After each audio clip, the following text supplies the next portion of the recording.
अंतर्राष्ट्रीय सांकेतिक भाषा दिवस का एक कार्यक्रम शहर के रविंद्र भवन में आयोजित किया गया, जिसमें सामाजिक न्याय विभाग द्वारा मूक बधिर लोगों को आगामी विधानसभा चुनाव में मतदान करने के लिए शपथ दिलाई गई।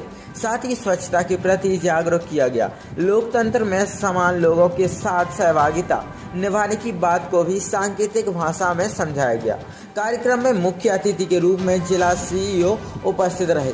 वहीं कार्यक्रम को लेकर सामाजिक न्याय विभाग में पदस्थ जीएस यादव ने जानकारी देते हुए बताया कि मूक बधिर लोगों की सांकेतिक भाषा को समान लोग समझ सकें, इसको लेकर एक कार्यक्रम आयोजित किया गया था, जिसमें लोकतंत्र में अपनी सहभागिता दर्ज करने को लेकर मूक बधिर लोगों को मतदान करने की शपथ दिलाई गई है। अंतर्राष्ट्रीय सांकेतिक भाषा दिवस का प्रोग्राम था।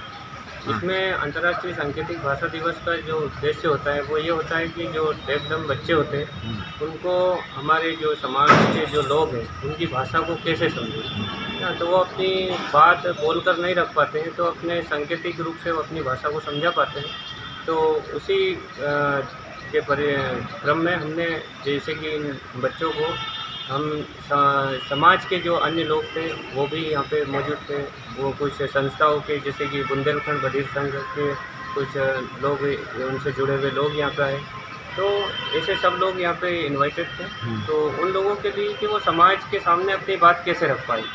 और साथ ही यहाँ पे माननीय हमारे जो आदरणीय जिला सीईओ सर आए थे। तो हमारा जैसे कि आप जानते हैं कि आगामी चुनाव अब आने वाले हैं, तो उसी में हमने जो बधिर लोग हैं, जो मूक बधिर लोग हैं, जो अपनी सांकेतिक भाषा के माध्यम से वो समझ पाते हैं, तो उनको हमने मतदाता जागरूकता की शपथ दिलवाई सांकेतिक भाषा में कि वो इस लोकतंत्र में अपनी जो भागीदारी सामान्य लोगों की तरह ही अपनी समानता के साथ अपनी भागीदारी निभाएं और आने वाले जो चुनाव है उसमें अपना मत का वो प्रयोग करें।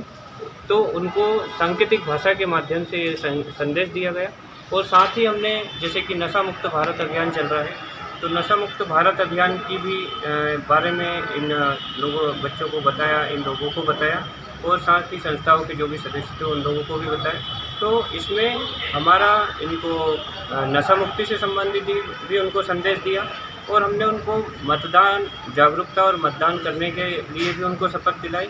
और साथ ही जो सामान्य लोगों को वो अपनी भाषाएं कैसे समझा सके, इसके लिए उनके साथ में जो इंटरप्रेटर आए थे, जो कि वो कुछ हमें संकेतों में समझा रहे थे और उन संकेतों को वो कन्वर्ट करके हम तक बता रहे थे कि ये क्या बोलना चाहते हैं, जिससे कि अन्य जो लोग, समाज के जो लोग हैं, वो उसको समझ पाएँ कि जो अपनी बोल नहीं पा रहा है लेकिन वो वास्तविक में क्या हम तक मैसेज देना चाहता है, तो वो उसका मैसेज एक समाज तक पहुँचे।